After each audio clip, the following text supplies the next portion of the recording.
ॐ सहनाववतु सहनौ भुनक्तु सह वीर्यं करवावहै तेजस्विनावधीतमस्तु मा विद्विषावहै। ओम शांति शांति शांति। मीमांसा दर्शन की 53वीं कक्षा। मीमांसा दर्शन के प्रथम अध्याय के तृतीय पाठ को हम देख रहे हैं और इसमें पिछली कक्षा में अंत में जो अधिकरण चला था वो था व्याकरणाधिकरणम अथवा साधु पद प्रयुक्त्यधिकरणम। इसमें 25वें सूत्र तक हमने देखा था, आगे 26वां सूत्र करेंगे। तो पिछले पाठ में से किन्हीं को कुछ पूछना है तो पूछ सकते हैं। पृष्ठ संख्या 257, सूत्र संख्या 19। इसमें सिद्धांती ने यहाँ पर कहा कि देश के संयोग से संज्ञा होती है। अब 20वें सूत्र में पूर्व पक्षी ने उसका खंडन किया और 21वें सूत्र में सिद्धांती ने पूर्व पक्षी की बात को स्वीकार भी किया। तो ऐसे में जो 19वें सूत्र में जो सिद्धांती ने जो अपना पक्ष प्रस्तुत किया तो एक तरीके से तो उसका खंडन हुआ, लेकिन यूं सिद्धांत पक्ष खंडित होता नहीं है, तो ये कैसे हुआ? हाँ, सिद्धांत पक्ष खंडित नहीं होता है। ये जो संज्ञाएं हैं तो देश के संयोग से ही, देश के संयोग से ये संज्ञा है। संज्ञाएं देश के संयोग से हैं, इसका खंडन कहीं भी नहीं हुआ है। लेकिन देश के संयोग से संज्ञा होने पर भी यहां जो जिन कर्मों को कहा जा रहा है वो उन शब्दों के साथ में दाक्षिणात्यादि शब्दों के साथ नियत नहीं है। केवल संज्ञा को देखना है, वो तो देश के संयोग से हो रही है, लेकिन उनके साथ जो कर्म जुड़े हुए हैं वो उन संज्ञाओं वाली जगहों पर ही सब जगह हों, ऐसा नहीं है। और यहां जो 19वें सूत्र में देश की संयोग से संज्ञा कही जा रही है, ये वर्तमान काल को लेकर के आंशिक कथन किया गया है। वर्तमान काल को लेकर कि अभी वो दक्षिण में रहता है तो दाक्षिणात्य है इत्यादि, उसी समय के लिए कही जा रही है। इसलिए ये एक पक्ष में समाधान है। आगे चल करके स्वयं उसका पूरा समाधान करते हैं कि जो तीनों कालों से युक्त या किसी भी तरह से देश से संबद्ध हो तो ये संज्ञा है, और ऐसा मानने पर फिर कोई दोष नहीं आएगा। अगला जी, पृष्ठ संख्या 262 पे 24वें सूत्र के भाष्य की अंतिम पंक्ति। यहाँ पूर्व पक्षी ने ये सिद्ध किया कि जो शब्द हैं, जो शब्द हैं गौ के अलावा गावी आदि, तो ये भी अनादि हैं जिस तरह से गौ है।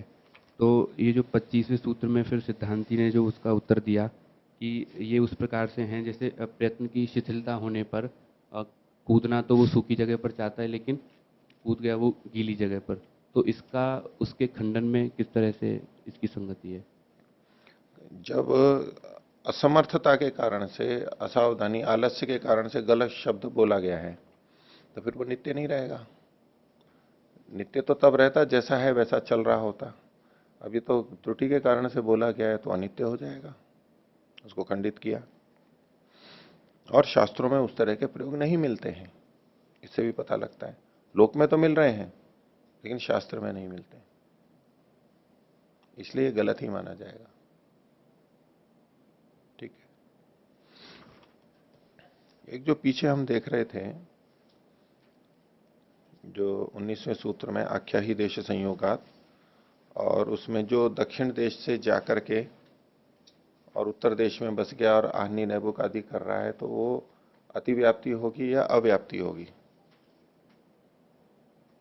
अतिव्याप्ति होगी या अव्याप्ति होगी? तो पहले जो आपके सामने रखा था वो अलग दृष्टि से रखने में हो गया, उसको अतिव्याप्ति रूप में कथन हो गया था। तो इसको क्या मानेंगे? जो दाक्षिणात्य ये लक्षण है वो लक्षण जहां पर नहीं है, अब उस व्यक्ति में वो लक्षण नहीं रहा क्योंकि वो उत्तर आदि देशों में चला गया है, भिन्न देशों में, फिर भी आनी नैबुक देखे जा रहे हैं। तो जो लक्षण है, चिन्ह है, वो न होते हुए भी जो लक्षित है, जिसको समझाना है, वो वहां देखा जा रहा है, तो ये उस लक्षण की अव्याप्ति हो गई, तो उसको अव्याप्ति की तरह से समझना चाहिए। ठीक है, आगे चलें। तो पृष्ठ संख्या 264, मीमांसा दर्शन के प्रथम अध्याय के तीसरे पाद का 26वां सूत्र है ये। तो साधु और असाधु शब्द कैसे निर्णित होते हैं? तो चूंकि गो, गावी, गोणी, गोपोतलिका आदि शब्दों का प्रयोग पूर्व पक्षी ने किया था और वो कह रहे हैं कि वो सब साधु है, तो उनको असाधु बताने के लिए सिद्धांती और बात कह रहा है यहां पर।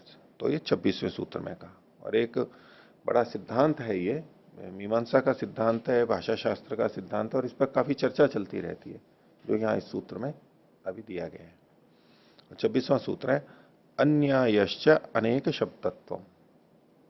अनेक शब्दत्व ये अन्याय है, गलत है, उचित नहीं है। किसी एक अर्थ के लिए अनेक शब्दों का होना ये अनुचित है। तात्पर्य क्या निकला? एक अर्थ के लिए एक ही शब्द होना चाहिए, एक अर्थ के लिए एक ही शब्द होना चाहिए। अब ये किस प्रसंग में ये सिद्धांती कह रहा है? जो गो, गावी, गोणी, गोपोतलिका, ये जो सारे शब्द थे, इनका अर्थ एक ही है, दो नहीं है, भिन्न भिन्न अर्थ नहीं है इनके। वो जो शासनादिमान प्राणी है, गाय जिसको हम बोलते हैं, उसी को कह रहे हैं। पूर्व पक्षी उनको साधु कह रहा है क्योंकि उन सबसे अर्थ का बोध हो रहा है। गावी कहने पे भी वही अर्थ बोध हो रहा है और काम चल रहा है, तो क्यों गलत है ये? सिद्धांती कह रहा है कि एक अर्थ के लिए एक ही शब्द होगा, एक अर्थ के लिए एक ही शब्द होगा। अब ये बात एकदम स्वीकार्य नहीं होती है। प्रथम दृष्टया क्या प्रश्न बनता है इसमें? बोले बहुत पर्यायवाची शब्द होते हैं। कितने पर्यायवाची शब्द होते हैं एक के लिए? निघंटु में भी देख लीजिए, निरुक्त के पहले निघंटु जो है उसमें एक वस्तु के अनेक नाम, एक नाम के अनेक अर्थ, वो भी अलग चीज हो गई, लेकिन एक ही अर्थ के लिए अनेक नाम। पृथ्वीवाची बहुत सारे शब्द हैं, ये अलग बात हो गई। ये वर्णन मिलता है और वैसे भी प्रचलित है और हर भाषा में होता है। ये कौन सा सिद्धांत इन्होंने दे दिया कि अनेक शब्द का होना अनुचित है, अन्याय है, एक ही शब्द होना चाहिए? ये बड़ी विचित्र बात लगती है और इस पर खूब चर्चा चलती है, ये ऐसा कैसा सिद्धांत है। इसको समझने के लिए ये इसका भाष्य भी देखेंगे, और युधिष्ठिर जी ने भी इस पे यहां पर काफी लिखा है। ये देखने की बात है कि हम इसको कैसे समझें, इसका तात्पर्य क्या है। देखिए, न चैषा न्यायो, बोले ये न्याय नहीं है, संग उचित नहीं है।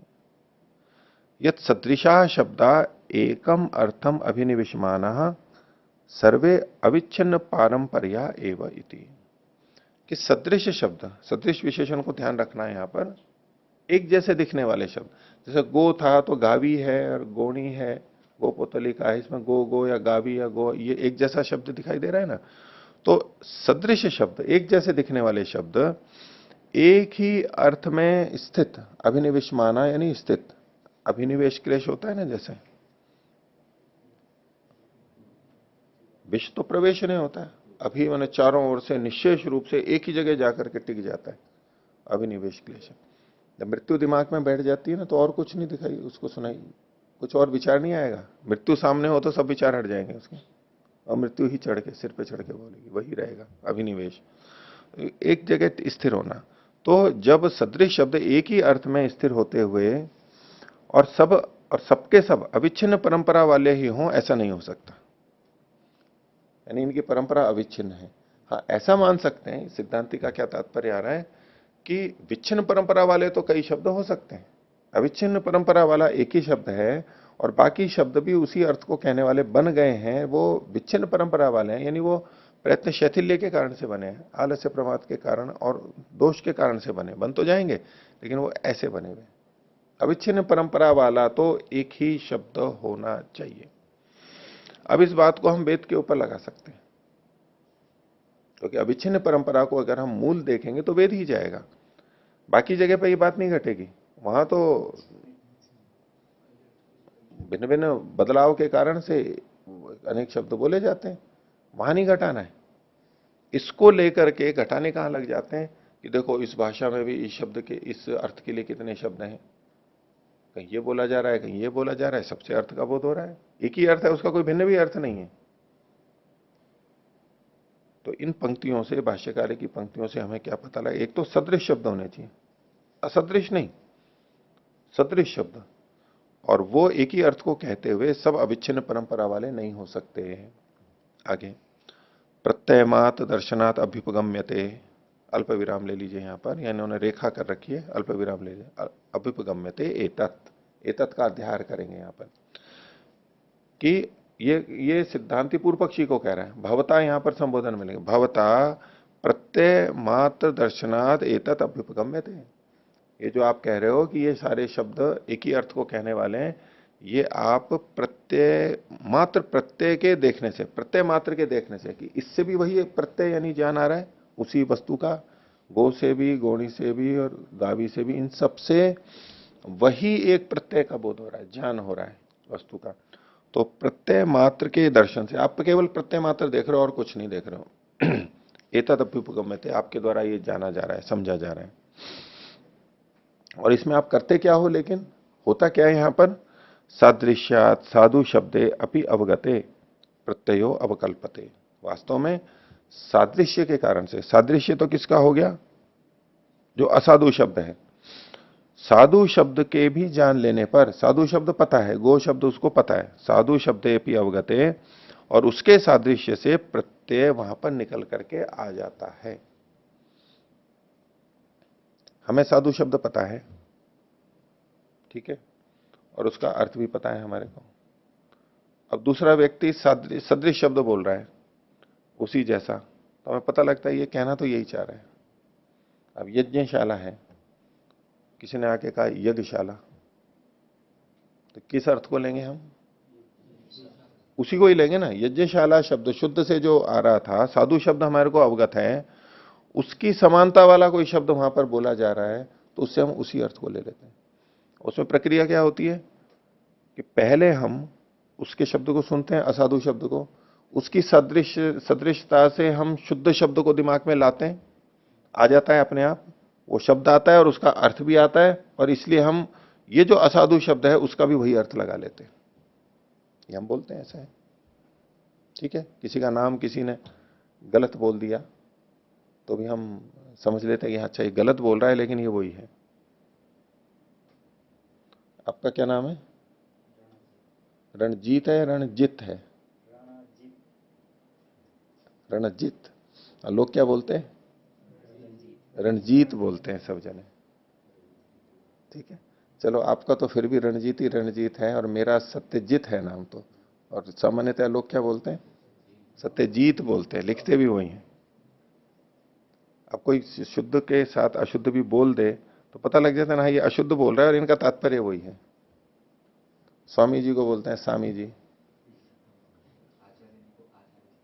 हाँ, कुछ भी बोले ऐसे गलत जो बोलेंगे तो क्या होता है, हम पता लग जाता है ना, उस बात को यहां पर कहा है कि सिद्धांति ने पूर्व पक्षी को कहा कि आप केवल प्रत्यय मात्र के दर्शन से ऐसा कह रहे हो कि ये सब एक ही अर्थ को कहने वाले हैं और ये सब शब्द साधु हैं, केवल क्योंकि उन सब से एक ही प्रत्यय का बोध हो रहा है। जबकि हो क्या रहा है यहां पर कि सादृश्यात, यानी असाधु शब्द के सादृश्य से साधु शब्द अवगते, पहला यहां अर्थ लेंगे साधु शब्द अवगते, साधु शब्द उसको पता होना चाहिए जिस व्यक्ति को, और फिर सादृश्य से यानी असाधु शब्द के सादृश्य से प्रत्ययो अवकल्पते है, प्रत्यय का ज्ञान हो जाता है, ये प्रक्रिया चलती है।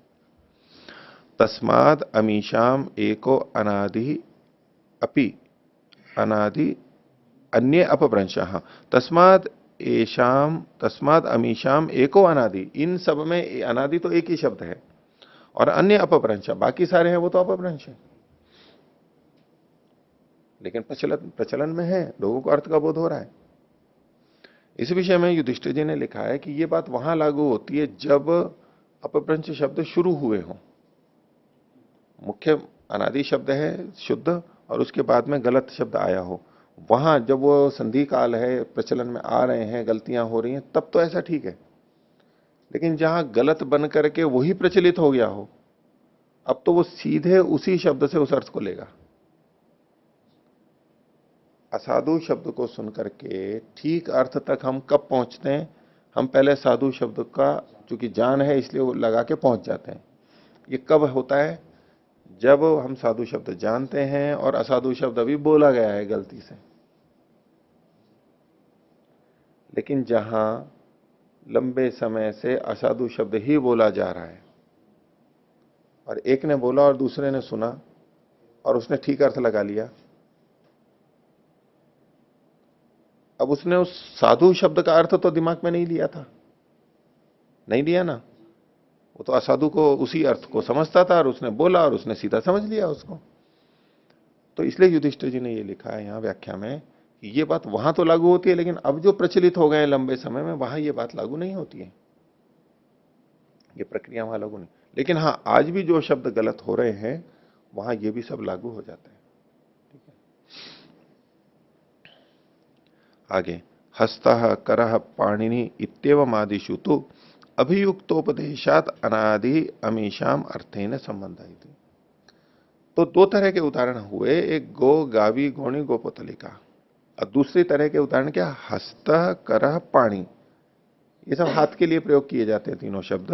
तो ये बोले यहां पर इस तरह के जो शब्द हैं इसमें तो अभियुक्तों के उपदेश के कारण से इनका अर्थ के साथ अनादि संबंध है। अभियुक्तों का उपदेश जो इसमें लगे हुए हैं पूरे, उनका ऐसा प्रयत्न होता है। इसलिए यहां अब अनेक शब्दों का एक अर्थ है। अभी एक अंश में बोल रहा हूं मैं ये बात। एक तरफ सिद्धांति कह रहा है अन्यायश्च अनेक शब्दत्वम, एक अर्थ के लिए अनेक शब्द का होना गलत है, अनुचित है। और अनुचित कहां कर रहा है वो? गो गावी गोणी में घटा रहा है। दूसरी तरफ ये भी देखे जा रहे हैं हस्तकर पाणी आदि, तो ये पर्यायवाची शब्द है, नहीं तो संस्कृत के मान्य है और उनको स्वीकार भी कर रहा है। इन सब का अर्थ क्या हुआ? एक ही तो अर्थ हुआ, वही हाथी को ही कह रहे हैं। तो ये कैसे ठीक हो गए, वो कैसे ठीक नहीं हुए? तो अब इसके ऊपर फिर चर्चा चलती है कि और भाषाओं की छोड़ो, संस्कृत में भी एक ही अर्थ को बताने वाले अनेक शब्द हैं। तो ये जो सूत्र है ये गलत है। अन्यायश्च अनेक शब्दत्व, अनेक शब्द का होना गलत है। और उसमें यह भी है कि जब एक ही शब्द से काम चल रहा है तो अनेक शब्द क्यों? जब एक ही शब्द से काम चल रहा है तो अनेक शब्द क्यों? हमारे जो नाम रखे गए हैं जन्म से, तो हमारा एक ही नाम होना चाहिए, अनेक होने चाहिए? हमें एक ही व्यक्ति को अलग अलग नामों से बोले या एक ही नाम से बोले, दोनों देखे जाते हैं। लेकिन जैसे सरकारी दृष्टि से देखो आप व्यवहार, तो एक ही होना चाहिए। हाँ, हम अपने परिवार में किसी को कुछ नाम दे देते हैं, किसी को कुछ नाम देते हैं, वो एक अलग प्रक्रिया, वहां तो कुछ प्रयोजन है इसलिए हमने ऐसा बोल दिया। नहीं तो एक का एक ही नाम होना चाहिए ना। अनेक नाम क्यों? अनेक नाम होने ही अव्यवस्था आएगी ना। ऐसा ही बाकी सब वस्तुओं के नामों में भी है, एक का एक ही नाम होना चाहिए। और एक शब्द है वो जिस अर्थ को कह रहा है तो दूसरा शब्द उस अर्थ को कहने वाला नहीं होना चाहिए। तो इसके लिए यहां समझने की बात क्या है कि ये जो नाम है हस्तः करः पाणी, यद्यपि ये इसे एक हाथ को कह रहे हैं, इस दृष्टि से तो ये एक ही अर्थ है, लेकिन वास्तव में इन तीनों शब्दों के अर्थ अलग अलग हैं। जो ये कहते हैं कि देखो ये पर्यायवाची है संस्कृत में और एक ही अर्थ को कह रहे हैं, नहीं, अलग अलग अर्थ को कह रहे हैं ये, जिसको कि युधिष्ठिर जी ने यहां खोला है। तो देखो उन्होंने हस्त कहा, क्या? हंते है, हन धातु से हस्त शब्द बनता है, जो मारता है, ताड़ित करता है। तो यद्यपि यूं तो यहीं पर ही आ रहा है ये, लेकिन जब हस्त शब्द का प्रयोग किया गया तो भिन्न अर्थ को बताया जा रहा है कि इससे ताड़ित किया जाता है, मारा जाता है। अर्थ अलग अलग हो गया ना। दूसरा करह, तो करोति के अर्थ में जो करता है, करोति इति करह, या जिससे किया जाता है उसको कर कहेंगे, जो करता है या जिससे किया जाता है। तो अब क्रिया मात्र को कहा जा रहा है। तो जहां कहा जा रहा था कि हस्त, तो केवल हन धातु वाला अर्थ ही वहां पर आ रहा था। कर का और हस्त का अर्थ समान नहीं है। अब जहां संस्कृत के प्रकृति प्रत्यय धातु प्रत्यय के आधार पर निर्णय करेंगे तो दोनों के अर्थ अलग अलग हैं अब। और दोनों शब्द इसी हाथ को कहते हुए भिन्न भिन्न बात को कह रहे हैं, क्योंकि इससे प्राय हनन किया जाता है, ताड़न किया जाता है, और दूसरा क्रिया सामान्य के लिए कह रहे हैं। और दूसरा पण, पाणी, तो पण पाणी शब्द जो है वो स्तुति अर्थ में, पूजा कर्म में है, इससे हम पूजा करते हैं, अभिवादन करते हैं, इन्हीं से करते हैं ना। तो अब पाणी शब्द का एक दृष्टि से अर्थ हाथ होते हुए भी पाणी शब्द का अर्थ अलग है। जो अनवर्थ संज्ञा है या उसको प्रवृत्ति निमित्त शब्द कहा जाता है संस्कृत में, कि ये शब्द इस वस्तु के लिए क्यों प्रयोग किया जा रहा है, वो प्रवृत्ति निमित्त इन तीनों शब्दों का अलग अलग है। इस दृष्टि से तीनों शब्दों के अलग अलग अर्थ हैं।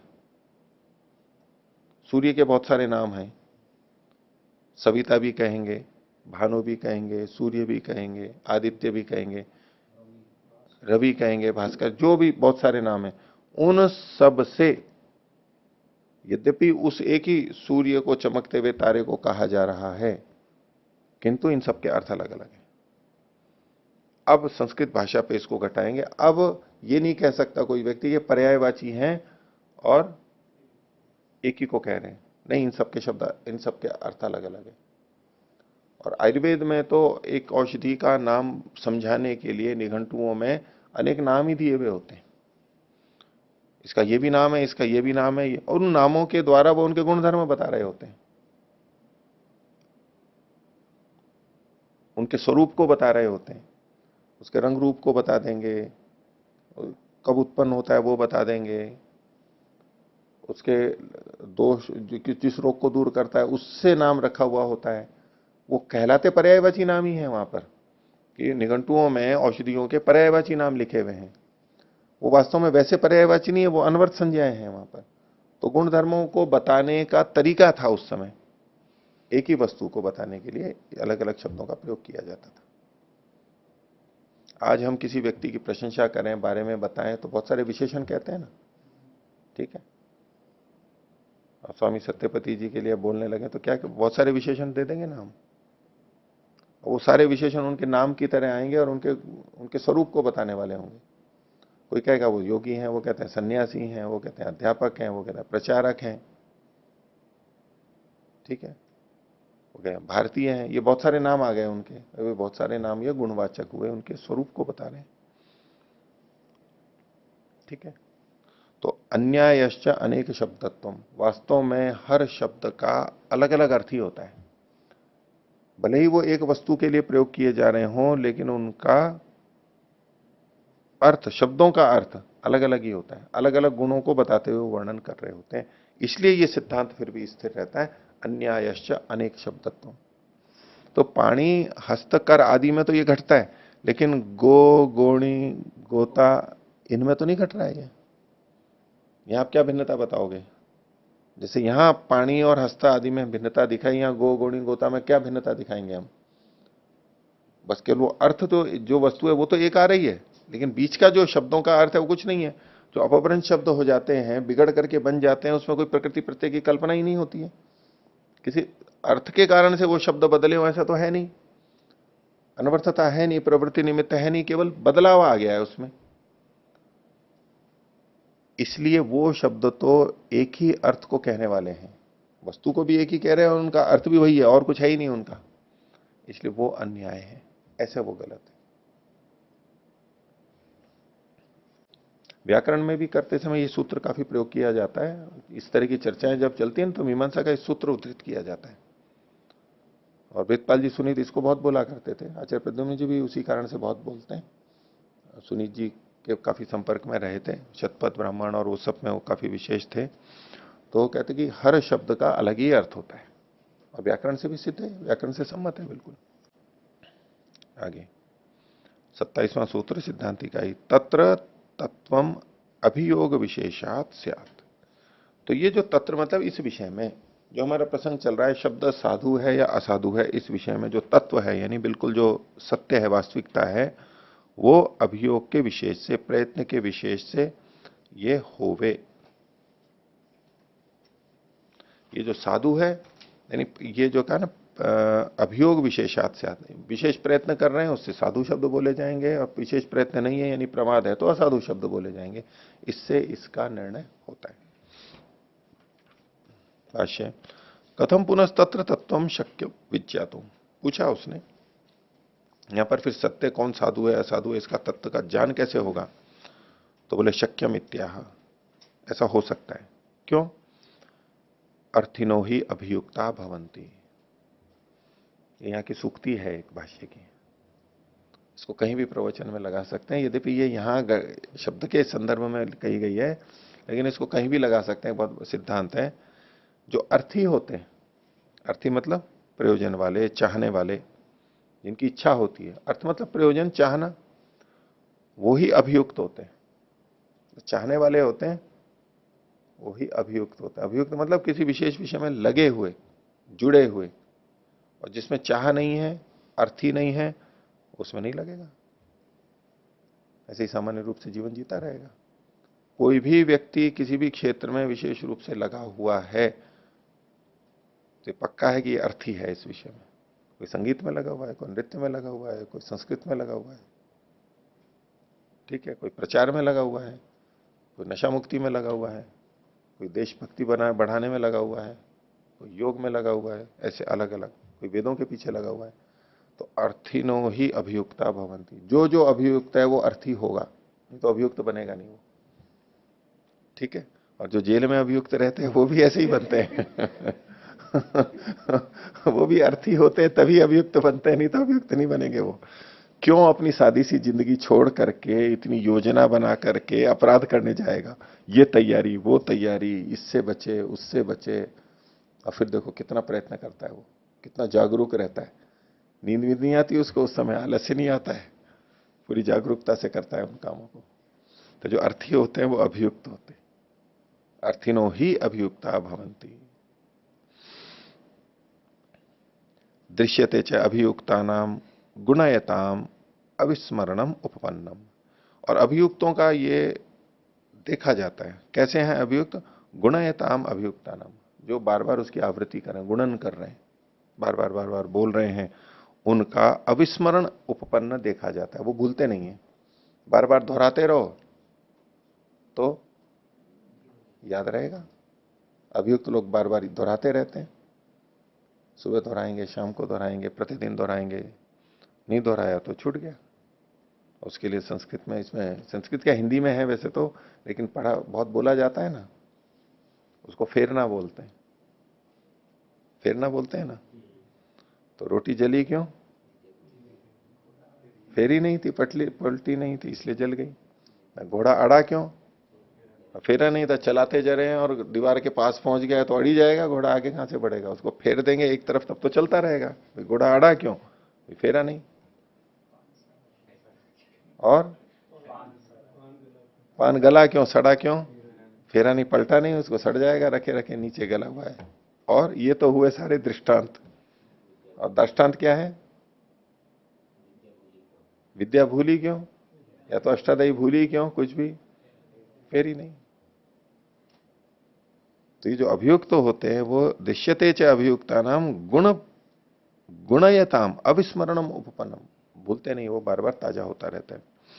प्रत्यक्षं चैतत गुण्यमानम न भ्रश्यते इति। और ये प्रत्यक्ष है कि जो गुण्यमान है वो छूटता नहीं है। जिसको बार बार दोहराते हैं उसको वो हम नहीं भूलते हैं। और भूल रहे हैं इसका मतलब है दोहराना छोड़ दिया है हमने, दोहरा दे ना, छूटा तो वो भूल जाएगा। तस्मात् अभियुक्ता उपदिशंति एषा एव साधुरीति अवगंतव्य। इसलिए यम अभियुक्ता उपदिशंति, जिसको अभियुक्त लोग उपदेश करते हैं कि ये ठीक है, ऐशा एव साधु, ये ठीक है, तो बस उसको साधु समझ लेना चाहिए। ये ठीक है तो उसको हमको ठीक मान लेना चाहिए। अभियुक्तों से पता लगता है।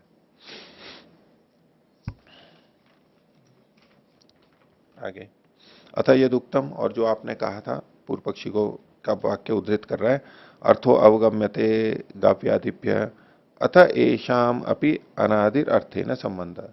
चूंकि इन शब्दों से गावी आदि से अर्थ का गाय का बोध होता है, इसलिए इनका भी अर्थ के साथ अनादि संबंध है। ये जो आपने बात कही थी तो उसके लिए सिद्धांति उत्तर दे रहा है। 28वां सूत्र है, तद अशक्तिश्च अनुरूपत्वात्। तद अशक्ति, वो उसमें बताने में समर्थ नहीं है, बता नहीं सकते हैं। उसमें जो गो शब्द को न बोलने वाले हैं, उच्चारण नहीं कर पा रहे हैं, अशक्ति के कारण से बोल रहे हैं, और चूंकि वो अनुरूप शब्द है इसलिए उनसे अर्थ का बोध हो रहा है, वास्तव में उनसे अर्थ का बोध नहीं होता है। चूंकि अशक्ति के कारण से वो शब्द बोले गए तो उससे समान होने के कारण से अर्थ का बोध हो रहा है। भाष्य देखिए, तद अशक्ति ऐशाम गम्यते, इनकी अशक्ति वहां पर पता लगती है, उच्चारण में सामर्थ्य की कमी। गो शब्दम उच्चारयितु कामेन केनचित अशक्त्या गावी इति उच्चारितम। गो शब्द की उच्चारण की किसी की कामना थी, कर रहा था, लेकिन अशक्ति के कारण वो गावी बोल गया। लेकिन अपरेण जातम, दूसरे ने क्या जान लिया, शासनादिमान अस्य विवक्षित है, ये शासनादिमान जो प्राणी है गलकंबल वाला, उसको ये इसको विवक्षित है, उसको कहना चाहता है। तदर्थ गो इति उच्चारयितु कामो गावी इति उच्चारयति, उसकी के लिए, उस अर्थ के लिए गाय शब्द को बोलने की इच्छा वाला भी गावी शब्द का उच्चारण कर रहा है। ततः शिक्षित्वा अपरेपि शासनादि मति विवक्षिते गावी इति उच्चारयन्ति, और उससे सीख करके दूसरे भी शासनादिमान प्राणी के विवक्षित होने पर गावी उच्चारण करने लगते हैं। ये बाद की परंपरा आ गई है। शुरू को तो एक ने गलती से बोला और फिर उसी को देख देख करके दूसरे भी गलत बोलने लग गए, जो उस वृद्ध व्यवहार को देख के सीख रहे हैं वो वैसा ही चल पड़ा, तो बाद के लिए भी इन्होंने ले लिया है। तेन गाव्यादिभ्य शासनादिमान अवगम्यते, इसलिए गावी आदि शब्दों से जो शासनादि वाला है वो जाना जाता है। अनुरूपो ही गाव्यादिर गो शब्द से, गावी आदि जो शब्द है गो के अनुरूप है, इसलिए ऐसा जान लिया जाता है। वास्तव में उससे अर्थ का बोध नहीं हो रहा है, वो ये इस तरह से अर्थ का बोध हो रहा है। और सिद्धांती कह रहा है कि कैसे हम अर्थ को जान लेते हैं, किसी ने गलत बोला है, भिन्न बोला है, तो भी हम ठीक अर्थ को समझ लेते हैं।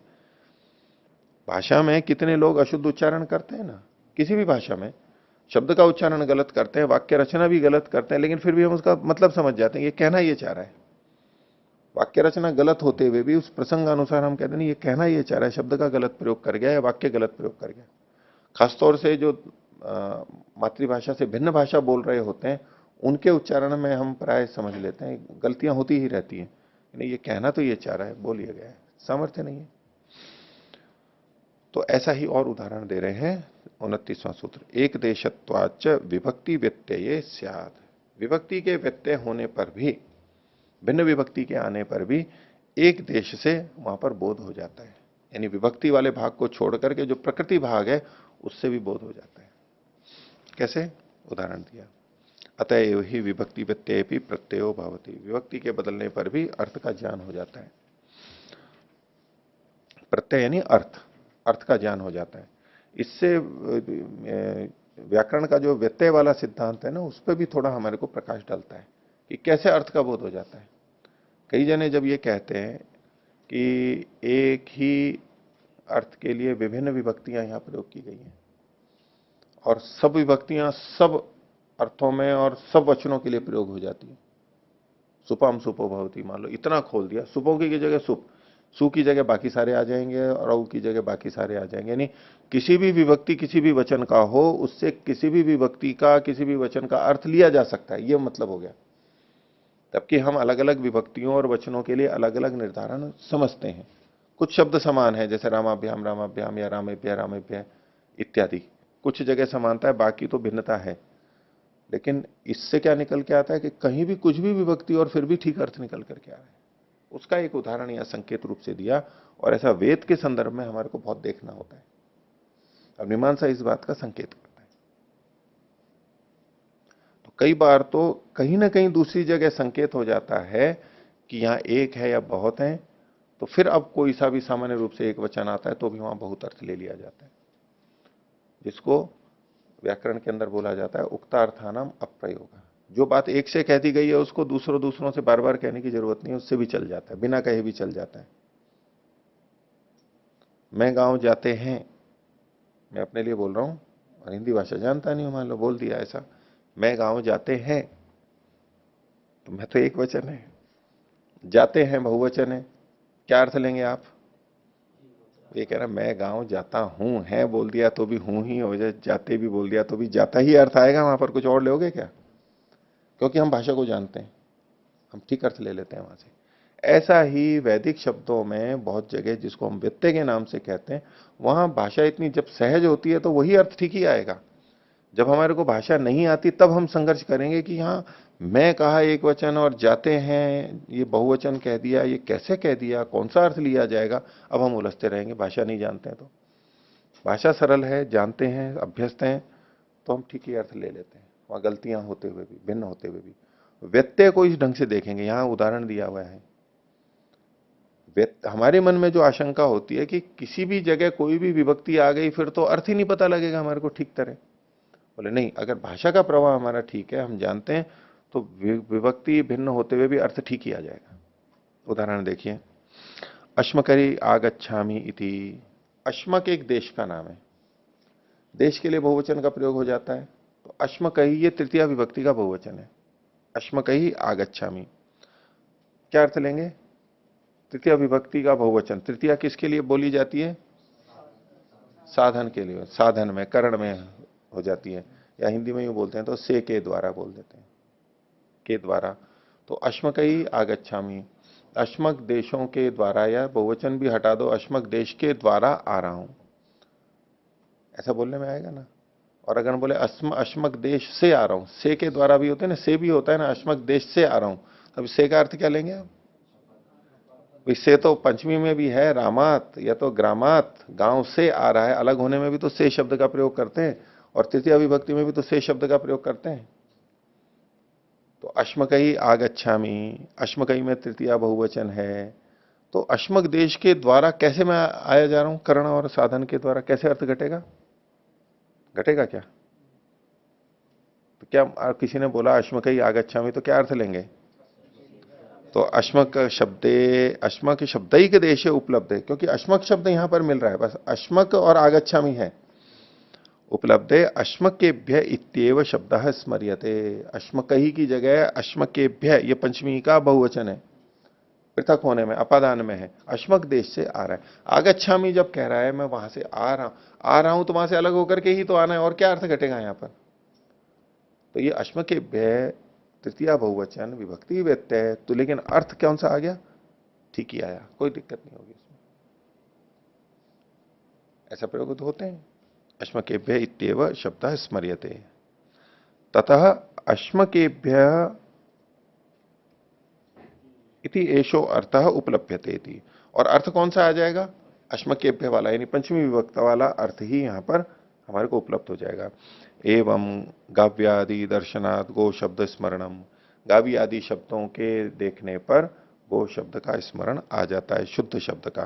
तथा शासनादिमान अवगम्यते, फिर शासनादिमान जो पशु है उसका बोध हो जाता है। इति व्याकरणाधिकरणम साधु पद प्रयुक्ति अधिकरणम च।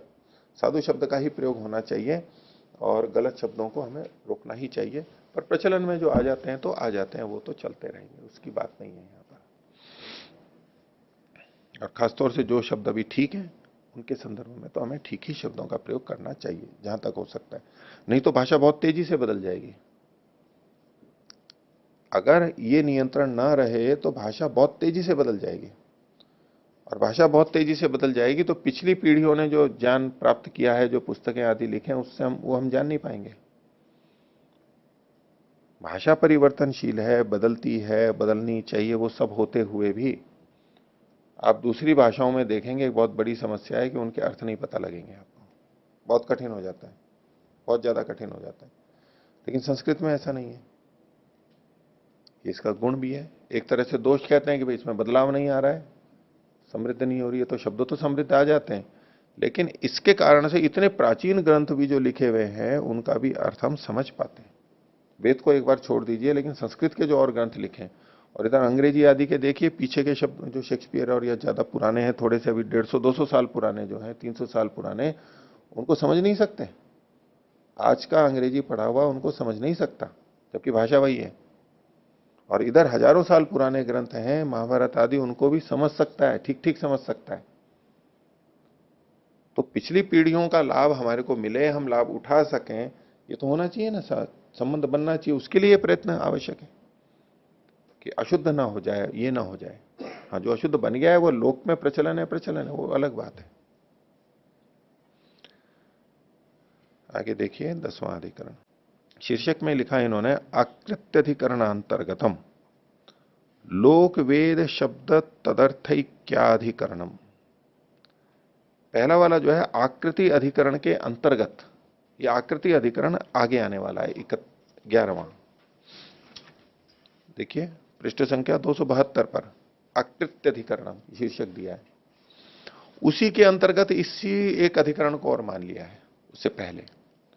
और यहां जिस सूत्र की चर्चा की जा रही है 30वां सूत्र जो है 270वें पृष्ठ पर, प्रयोग चोदना भावात, ये का ये सूत्र आगे भी है 30वां आकृति अधिकरण में, पृष्ठ संख्या 273 के ऊपर वही सूत्र है, सूत्र संख्या भी 30 ही है। 273 पर वो पूर्व पक्षी के द्वारा कहा जा रहा है, यहां ये सिद्धांति के द्वारा कहा जा रहा है। सूत्र वही है, लेकिन उस सूत्र का अर्थ भिन्न लेकर के एक भिन्न बात को यहां पर प्रस्तुत कर दिया है व्याख्याकार ने। एक सूत्र एक ही बार ही आएगा वैसे तो, लेकिन इन्होंने इस सूत्र को अलग करके उसी से जोड़ते हुए लेकिन अलग करके और एक अलग अधिकरण बना दिया उसके अंतर्गत ही। और फिर आगे आकृति अधिकरण में भी उसकी व्याख्या की गई उसी सूत्र की, और संधि के कारण से थोड़ा सा भेद किया है बस, और फिर अर्थ बदल गया उसका। तो ये जो हम पर अभी देख रहे हैं 10वां अधिकरण, ये आकृति अधिकरण के अंतर्गत है। और जो खोला गया लोक वेद शब्द, लोक शब्द, लोक के शब्द और वेद के शब्द। लोक में मतलब लोक समाज में जो प्रचलित है, लोक भाषा जन सामान्य में जो प्रचलित है, और वेद मतलब शास्त्र के, वेद के जो ग्रंथ हैं उनके शब्द। महाभाष्य में भी जब आता है कि शब्द कितने प्रकार के होते हैं, तो लौकिका वैदिका चाहिए एक भेद व्यापक किया जाता है, दो भेद कर देते हैं। तो लोक वेद शब्द, ये तो दो तरह के शब्द हो गए। अब आगे क्या लिखा है, तदर्थैक्य अधिकरण, उनके अर्थों की का ऐक्य यानी एकता। लोक के शब्द और वेद के शब्द, उनके अर्थों की समानता, एक ऐक्यता, इसको ये प्रतिपादित करना चाह रहे हैं। वेद के शब्दों के अर्थ और लोक के शब्दों के अर्थ अलग अलग हैं या एक ही है, ये यहां विचार का विषय है। देखिए भाष्य, अथ गौ इत्येवमादय शब्द किम आकृते प्रमाणम उत व्यक्ते है। ये जो गौ आदि शब्द हैं, ये भी प्रश्न थोड़ा दूसरे ढंग से उठाया, फिर इससे आगे जोड़ेंगे इसको। ये शब्द आकृति को कहते हैं या व्यक्ति को कहते हैं? प्रमाणम, प्रमाण मतलब उसको प्रमाणित करने वाले, प्रमापक बताने वाले, वाच्य, वाचक, वाच्य नहीं वाचक। तो देखो एक तो शब्द है आकृति और एक है व्यक्ति, आकृति और व्यक्ति। न्याय दर्शन में एक शब्द और आता है इसमें, जाति, यानी व्यक्ति भी था, आकृति भी था और जाति भी था। तीन शब्द वहां अलग अलग ढंग से व्याख्यान किया गया, व्याख्या की गई है, वो न्याय दर्शन की दृष्टि से तीन है। व्यक्ति तो सब जगह व्यक्ति ही है, और आकृति और जाति है, ये पर्याय के रूप में भी प्रयोग किए जाते हैं अन्य जगह। वहां आकृति और जाति को अलग अलग ढंग से बताया गया है, लेकिन कई जगह पे आकृति और जाति को एक मान करके भी प्रयोग किया जाता है। महाभाष्य में भी या व्याख्याकार भी आकृति का मतलब वहां जाति लिया जाता है, लेकिन न्याय में थोड़ा भिन्न किया गया है। क्या कि ये जो शब्द है ये किसको कहता है, पीछे भी थोड़ी चर्चा आई थी कि ये शब्द किसको बोल रहा है, कहां पर, व्यक्ति और आकृति, शब्द कहता किसको है, ये आगे बताएंगे, और भी आगे आएगी ये चर्चा, आगे बहुत आगे आएगी, पृष्ठ संख्या 3385 पे भी आएगी, आगे पढ़ेंगे हम 3385 पर, 254 पर, ये तो अभी आया है। हाँ वो ये तो अभी अभी आया है, ये नहीं, हाँ ये थोड़ा सा आया है, ठीक है। आकृति वचनता न्याय न च व्यक्ति वचनता इत्यादि, ये जो आया ना, ठीक है। हाँ पहले पाद में भी, पीछे भी आया ये 268, कई जगह आता है ये। और इनका यानी इसको शब्द किसको कहता है, तो उसमें व्यक्ति को कहता है या जाति को कहता है। तो इन मीमांसकों का ये सिद्धांत है कि वो जाति को ही कहता है, लेकिन वो जाति में जब घटता नहीं है तो वो आकृति में जाता है, लक्षणा से, नहीं व्यक्ति में जाता है। हाँ जाति में नहीं घटता है तो व्यक्ति में जाता है, वो लक्षणा से जाता है। मुख्य अर्थ तो जाति ही है, लेकिन गाय को पानी पिलाओ तो गाय जो जाति है उसको तो पानी पिला नहीं सकते, पिलाया जाएगा। व्यक्ति को तो जाति में असंभव होने से वो शब्द नहीं घटता है, इसलिए व्यक्ति में जाते हैं, इसलिए उसको लक्षणा कहते हैं, अभिधा से नहीं कहते हैं।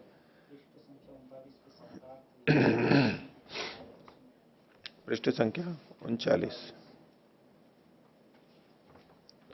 हाँ,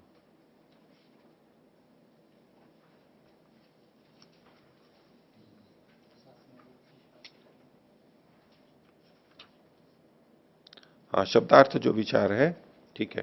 अतः गौ इत्यस्य शब्द से को अर्थ, ठीक है। वो ये इन्होंने शासनादि विशिष्टा आकृति रीति ब्रूमा, बिल्कुल वही बात है, उसी से जोड़ के, लेकिन यहाँ थोड़ा अलग बात करेंगे, इससे आगे के जाएंगे। 268। हाँ। हम्म। अतः उपपन्नम जमनी वचनम आकृति ही शब्दार्थ है, ठीक है। तो ये उसी से संबंधित बात है, जुड़ी हुई, और आगे भी बीच बीच में आती रहती है। तो कहा कि ये किसको कहता है, इति संदेह, ये संदेह है। सिद्धांति कह रहे उच्यते इदम तावत परीक्षता, बोले पहले ये परीक्षा करो कि किम य एव लौकिका शब्दास्ता एव वैदिका उत अन्य, जो वैदिक शब्द हैं वही लौकिक है या भिन्न भिन्न है, जो लौकिक शब्द हैं वही वैदिक हैं या अन्य हैं, इति। और यदा त एव, और जब वही है जिस पक्ष में वही है, मतलब जो लौकिक शब्द हैं वही वैदिक हैं, जब ये मानेंगे उस पक्ष में, तदापि किम ते एव एशाम अर्था ये लोके उत अन्य, तो जब वही है तो प्रश्न फिर आगे आएगा, क्या ये भी उन्हीं उन्हीं के अर्थ हैं जो लोक, इनके भी वही अर्थ हैं जो लोक में है अथवा भिन्न है। वही शब्द हैं, पहले तो ये होगा कि जो लौकिक हैं वही वैदिक हैं, जब कहते हैं कि हाँ वही शब्द हैं, तो बोले क्या इनके अर्थ भी वही हैं, ये उससे आगे का प्रश्न आएगा। किम ते एव ऐशाम अर्थ, ऐशाम मतलब वैदिका नाम अर्थ, ये लोके, जो लोक में अर्थ है वही वैदिकों के हैं या भिन्न है, इति संशय। इस पर पूर्व पक्षी अपनी बात कह रहा है अगले पृष्ठ पर, तत्र अन्य लौकिका शब्द अन्य चैशाम अर्था इति ब्रूमा, बोले हमारा तो ये निश्चय है कि लौकिक शब्द अलग अलग हैं और इनके अर्थ भी अलग अलग हैं। वैदिक लौकिक शब्द अलग हैं और इनके अर्थ भी अलग हैं। महाभाष्य की दृष्टि में वैदिक लौकिक शब्द अलग अलग है या एक ही है?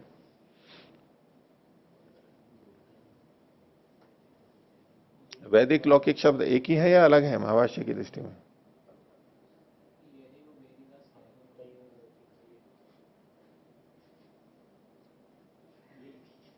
हुँ? एक ही है, उस जैसे ही है, बहुत सारे शब्द, सब नहीं। तो इसने पूछा सिद्धांति ने कि कैसे, कि ये वही शब्द हैं और अर्थ भी वही हैं, तो पूर्व पक्षी हेतु दे रहा है, व्यपदेश भेदात रूप भेदाच, नहीं, देखो ये अन्य कह रहे हैं, वही नहीं है, अन्य है। लौकिक शब्द अन्य है, वैदिक शब्द अन्य है, और उनके अर्थ भी अलग अलग हैं। हेतु क्या है? व्यपदेश भेदात रूप भेदाच, दो हेतु दिए हैं। व्यपदेश भेद का मतलब हुआ इनका नाम भिन्न भिन्न है। व्यपदेश कहते हैं संज्ञा समाख्या को, कथन जो होता है नाम, तो नाम या संज्ञा का दोनों का भेद है। इसको लौकिक कह रहे हैं, इसको वैदिक कह रहे हैं, तो अलग अलग ही तो हुए। यदि एक ही होते तो लौकिक और वैदिक ये दो अलग अलग क्यों करते हैं?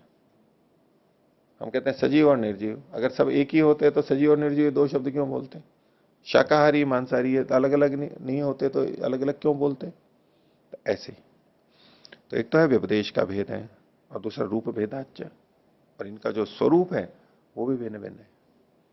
इन शब्दों से जिस अर्थ का बोध होता है वो भी अलग अलग है, रूप भी भिन्न भिन्न है। कैसे? उसके लिए उदाहरण देंगे। इमे लौकिका इमे वैदिका इति व्यपदेश भेदा, ये देखो लौकिक शब्द हैं, ये वैदिक शब्द हैं, ये व्यपदेश का भेद हो गया, अलग अलग छांट दिया। और रूप के भेद को बताने के लिए उदाहरण दे रहे हैं, अग्निर्वृत्राणि जंघनत इति अन्यद इदम रूपम लौकिकात अग्नि शब्दात। देखो ये जो शब्द लिखा है गहरे में, इन्होंने वाक्य अग्निर्वृत्ताणि जंघनत, अग्नि ने वृत्र को मारा, वृत्रों को मारा, अग्नि ने राक्षसों को वृत्रों को मारा। अब क्या कहते हैं? इति अन्यद इदम रूपम लौकिकात, लौकिक जो अग्नि शब्द है उससे ये अग्नि का रूप भिन्न है। क्या भिन्नता दिखाई दे रही है? ये अग्नि ऐसे ही तो लिखा हुआ है, ये अ लिखा हुआ है, ग है, न है, एक ही मात्रा है, अग्नि ऐसी ही तो है, रूप में कहां अंतर है? नहीं, व्यपदेश भेद अलग हेतु हो गया, ये वैदिक है लौकिक है, व्यपदेश हेतु अलग छोड़ दो, वो हो चुका। रूप का भेद हो रहा है, तो इस पर युधिष्ठिर जी ने भी लिखा है, बहुत टीकाकारों ने भी लिखा है, अलग अलग बोले, कोई कह कि इसमें स्वर का भेद है, कोई कह रहा है कि इसमें वैदिकों में णत्व आएगा, इत्यादि कुछ भेद बताए। भाई रूप का भेद तो होना चाहिए। युधिष्ठिर जी ने भी नीचे टिप्पणी भी दी है काफी बड़ी, और युधिष्ठिर जी ने आगे भी अगले पृष्ठ पर व्यपदेश भेद लिखा है। रूप का भेद ये एक कोई कहते हैं कि जो वैदिक शब्द हैं वो नियत स्वर वाले होते हैं, और लौकिक शब्द है वो अनियत स्वर वाले होते हैं। स्वर समान होते हुए भी ये अनियत स्वर है, कभी कैसे बोल देते हैं कभी कैसे बोल देते हैं, अनियतता है। ये सब इन्होंने लिखा है। और फिर अंत में इन्होंने निष्कर्ष ये दिया है महाभाष्यकार के अनुसार कि वैदिक शब्दों के स्वर वर्णों की अनुपूर्वी निश्चित होती है, और लौकिक शब्दों को तो आगे पीछे बोल सकते हैं, तो उनके शब्द उनकी स्वरों की स्वर में भेद आ जाएगा। अनियत स्वर वाले कैसे बनेंगे लौकिक शब्द? वैदिक शब्द तो उसी वर्णानुक्रम से बोले जाएंगे, तो उनका स्वर भी वही रहेगा। आगे पीछे के शब्दों के अनुसार या वाक्य के अनुसार जो स्वर में भेद आता है वो वही रहेगा उनका, क्योंकि आगे पीछे नहीं करेंगे वैदिक शब्दों में, इसलिए उनके स्वर नियत हुए। और लौकिक शब्द हैं वो तो आगे पीछे कभी भी बोले जाते हैं, तो वो अनियत स्वर वाले हो जाएंगे। ये एक इनका समाधान था। तो स्वर वर्णानुपूर्वी का भेद ही इनमें भेद है। लेकिन इसको दूसरे शब्दों से दूसरी तरह से देखें, इसको रूप का भेद क्या है कि लौकिक जो अग्नि शब्द है, लौकिक अग्नि शब्द वो दहनवाची है। दहनवाची मतलब जलाने वाला है। ये जो अग्नि है, पकाने वाला कहो जलाने वाला कहो, वो पकाने वाला है। और वो सर्वभक्षक है। अग्नि में जो भी आप जैवीय पदार्थ डालेंगे उसका भक्षण कर जाएगा, वो सर्वभक्षक है। जो भी खिलाओ वो खा जाएगा। यहां जो अग्नि शब्द है, जिसने वृत्रों को मारा, ये वो दहनवाची नहीं है, इसका अर्थ अलग है। ये इंद्र कहा जाता है या और को जो भी कहा जाता है, ये अग्नि शब्द भिन्न रूप वाला है। वो अग्नि भिन्न रूप वाला है, यही कहना चाह रहे हैं। रूप मतलब ये जो लिखा जा रहा है अग्नि, ये नहीं देखना है। इसको देखेंगे तो फिर बात नहीं बनेगी, वो तो फिर उलझ जाएंगे। रूप का भेद क्या हुआ? यहां अग्नि शब्द कौन सा है? ये वो दहनवाची नहीं है। अग्निर्वृत्राणि जंघनत। अब वेद का भाष्य करते हुए शुरू में ऋग्वेद को ही ले गए, अग्निमीळे पुरोहितम इत्यादि। पाश्चात्य लोगों ने क्या कहा? ये वैदिक लोग क्या अग्नि के उपासक हैं। अग्निमीळे शुरुआत में ही कहा, और आगे भी सारा अग्नि अग्नि अग्नि, कितनी बार आया अग्नि शब्द? बहुत ज्यादा आया। और महर्षि दयानंद ने क्या कहा? यहां अग्नि क्या है? ईश्वर है। क्यों कहा ऐसा? क्योंकि वहां वाक्य रचना ही ऐसी है। अब उन्होंने अग्नि शब्द का मतलब दहनवाची, वो जो जिससे पकता है या जलता है, वो क्यों ले लिया? क्योंकि वो जो लौकिक अर्थ लिया था वही इन्होंने यहां पर भी डाल दिया। जिस अर्थ को वो जानते थे वही यहां पर कह दिया। ये पूर्व पक्षी बोल रहा है वैसे, ध्यान रखना, इसका खंडन भी होगा। अभी तो पक्ष में लग रहा है ना सर। अभी तो पक्ष में लग रहा है ना, है पूर्व पक्षी। देखो बात तो ठीक कह रहा है कि वहां अग्निर्वृत्तानि जंगनत इति अन्यदिदम रूपम लौकिका नाम अग्नि शब्दात। ये जो वेद वाला अग्नि है, ये व्यक्ति है, इंद्र है, ठीक है, वृत्र को मारा है। और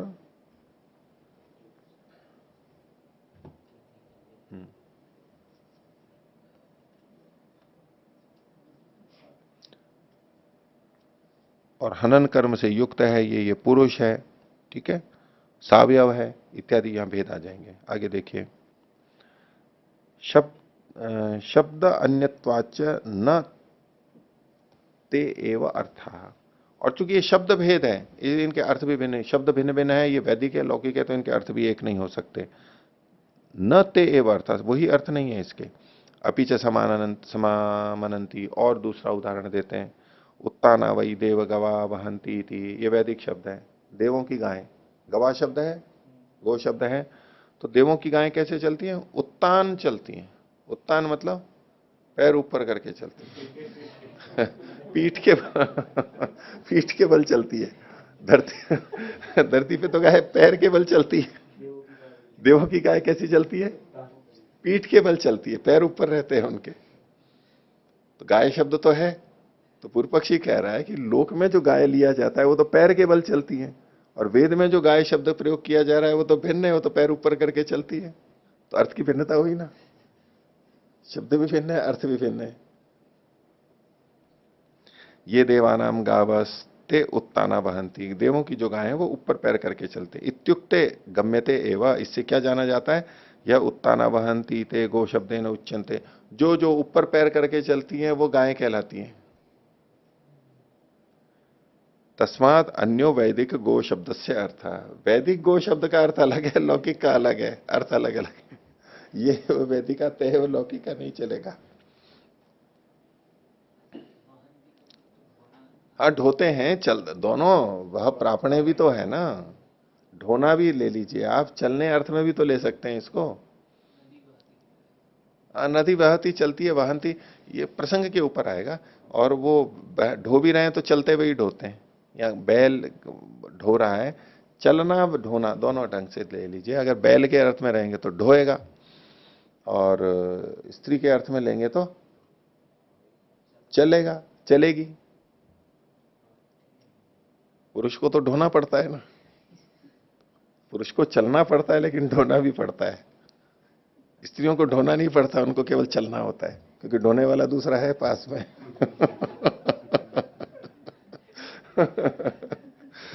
पर आजकल स्त्रियों को आता है कि नहीं, हमें भी ढोना चाहिए, हमें सहयोग देना चाहिए पुरुषों का, इसलिए वो भी ढोने में लग जाती हैं फिर।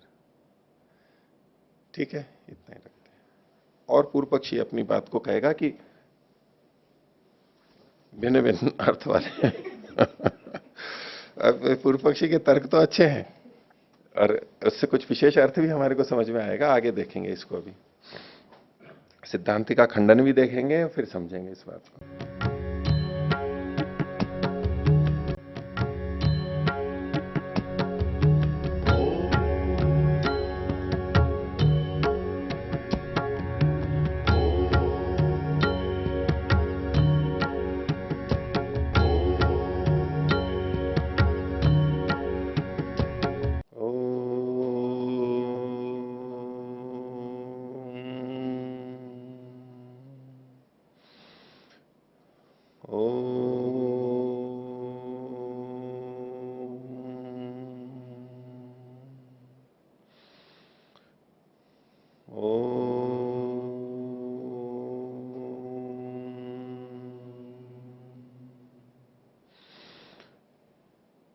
ओम सहनावतु सहनौ भुनक्तु सह वीर्यं करवावहै तेजस्विनावधीतमस्तु